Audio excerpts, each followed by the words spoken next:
Good afternoon, guys. It's KP5MIQ Big Boy. Got a couple of subjects we're going to talk about tonight, but I want you to see the picture that I put up right after the intro. I told you I've been putting slides at the back. I wanted to put this one at the front so everybody could see it. That is Curtis Allen, teacher over at Battist, Oklahoma. That's his 6th grade ham radio group, holding a couple of antennas donated by Dan Majors and MRG Labs. This is one of the 2 groups I've been trying to get equipment for ever since they've been formed over there, and I've had the channel going. Guys, can't thank these guys enough. Curtis Allen and Brian Wall are doing great stuff over there in Oklahoma with these kids, trying to get them in the ham radio and trying to get them interested early before they hit teenage years and get that smartphone in their hand. Brian, Curtis, can't thank y'all enough. Anything we can do to help, let us know. Dan Majors, MRG Labs, thanks, Dan. They really appreciate it, and I do too. So I'll put that up front. I want everybody to see it. Rest of the slides will be at the end of the video. Guys, we got a couple of subjects we're going to talk about tonight. Let me pull them up here. I've noticed a couple of Facebook posts and about different types of antennas. And we're going to talk a little bit about that today, especially for new guys looking for different types of antennas, especially for 10 meters. I do not know where I put my glasses at, so we're going to have to wing this, I guess. There's a pair right there. I got these things laying everywhere. All right. Let's see. I have access to a bunch of CB antennas, base CB antennas. Are they difficult to shorten to make into 2-meter base antennas? If those happen to be 11-meter Yagis, especially 3-element Yagis, or any version of 11-meter Yagi, very easy to convert to 10 meters and excellent antennas for 10 meters. They're usually light enough you can put them on a push-up pole and turn them with a light-duty TV rotor. They make excellent antennas. And we don't see them much anymore because CB craze has been gone for 50 years. But if you got access to something like that, jump on it. Because the very first 10-meter Yagi I had was from Jeff, and it was a converted 11-meter 3-element Yagi. I looked at Walcott Radio. They still have to sell 3-element 11-meter Yagis on there. They seem to be a little heavy, like 14 pounds. I know this 2-element Moxon I got weighs less, about 8 pounds. It's really super light and an excellent antenna. But yes, if you can find any old CB beams, excellent 10-meter antennas, and an excellent source of material if you want to use them for other antennas. All right. Okay. This guy kind of asked a loaded question, but we're going to talk about this.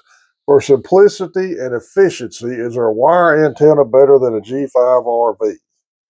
And he got the full tilt boogie of everybody telling him what they used versus probably what they weren't even thinking about. When you ask a question like that, they're going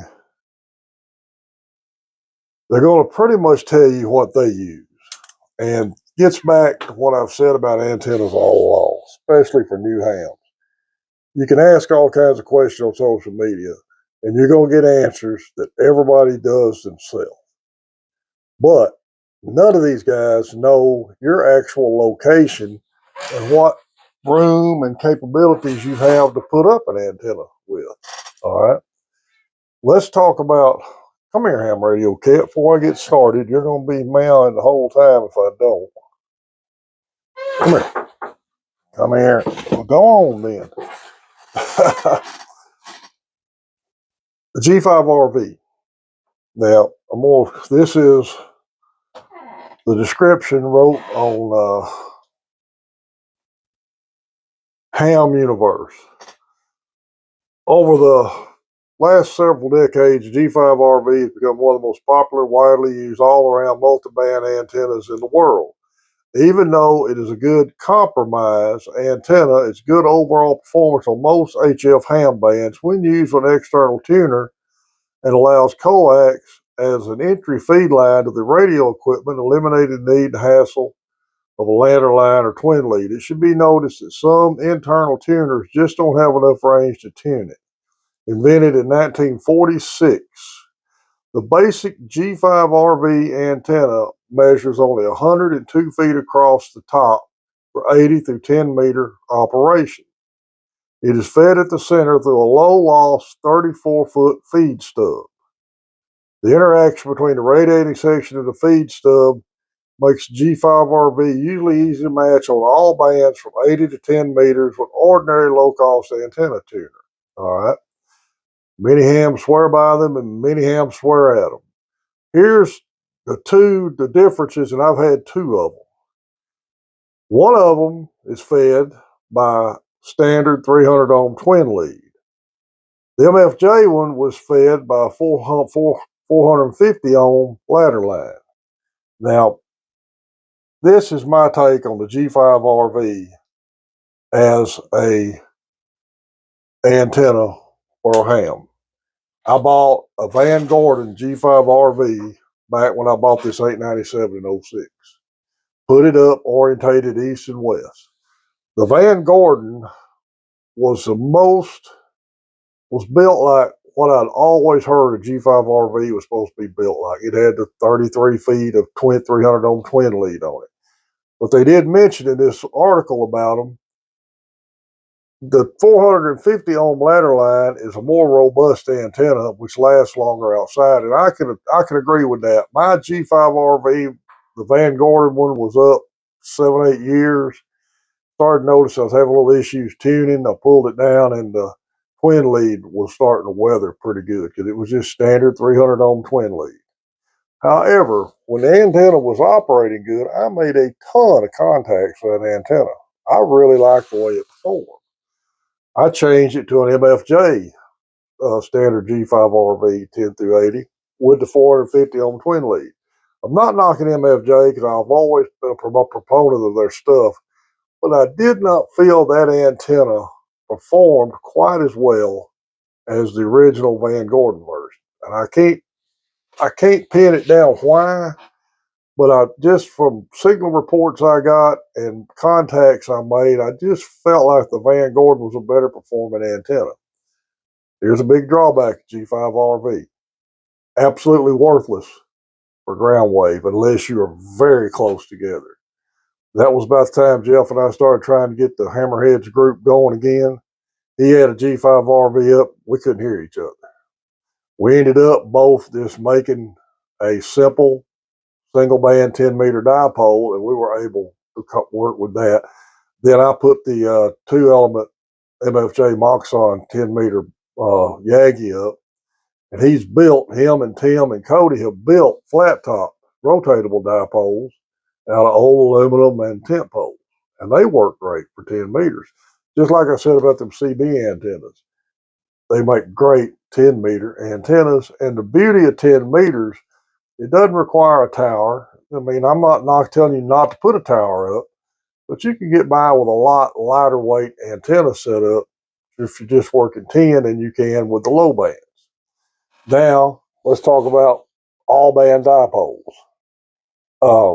And again, this gets into where you've got to adapt your location to see how much room you've got. Like I said, the G5RV, I think, was 102 feet total length, but you had 51 feet to each leg and pull it down an inverted V or flat top, whatever you had room to do. You take this Buckmaster I've got up out here, this 8-band Buckmaster has got a 90-foot leg and a 190-foot leg, which 90 and 90 is what, 180, add another 100, 280 feet overall length. That's almost the length of a football field worth of antenna you got to have enough room to put up. And if I didn't live on the 30 acres I live on, I wouldn't have been able to put it up. So those antennas are out of reach for a lot of people just for the massive size. Same thing with loop antennas. Kent and Adam both run a 160-meter loop. Have good luck with it. Again, takes a lot of real estate to put that kind of antenna up. Beginners with dipoles, you've got all kinds of options. Standard single band 10-meter dipole is the easiest one to make, easiest to get in the air. And if you live in a high-pitched roof house or a two-story house with a shingle roof, put it in the attic. You'll make contacts with it. I guarantee you will. So it's something to think about. When you ask questions on social media about antennas, the answers you're going to get are more based on the guy giving you the answers, his location, because he doesn't know your location and what you're able to put up. Now, I'm not going to get into the electronic scientific side of these antennas. I keep everything basic. You want to check the SWR, use your antenna calculator formula to make sure it's right. It'll save a lot of time and trouble when you're putting it up. I've got an older video where I showed you how to make a dipole out of this normal hardware junk you find around the house. But they don't have to be fancy, don't have to be elaborate, but they have to be cut right and installed right to work properly. Just something to think about for you new guys wanting to put up a wire antenna. Now, talking about 10 meters. Somebody asked how easy it is to make DX contacts on 10 meters. Right now, today was super easy. I had 2 voice contacts on 10 this morning from Bulgaria and Malta. Never worked Malta. I think I've got a card from Bulgaria on the wall. Both loud stations on me this morning. I worked the guy in Malta, 100 watts through this old Kenwood 940, and this 2-element Yagi up 50 feet. Had a 5.7, and I had him 5.7. He had me 5.9. So excellent contact on 10 meters. It's easy to make DX contacts on 10 meters because this is the most. When this band's open, it will be open all over the world, and you'll have a lot of fun with it. But the main thing, guys, look at your location and plan out your antenna build and for the bands you want to be on. A lot of older hams will almost cuss you if you tell them you're putting up a G5RV. There's nothing wrong with one. But you got to remember this, you got to have a tuner, and it's only going to be good for skip contacts. You're really not going to have much luck with it trying to talk local. Well, guys, I hope that made sense. We got some more Hamfest info coming up on the back side of this video. Broken Circuit Ranch and Circle 6 mail drop links are always in the description of the video. MRG Labs info will be following this video. Dan, thanks again for your support of the channel and supporting those school clubs over there. Guys, anything we can do to support these kids, I want to do it. Y'all remember 2,000 sub giveaways going on. My email will be in the description of the video.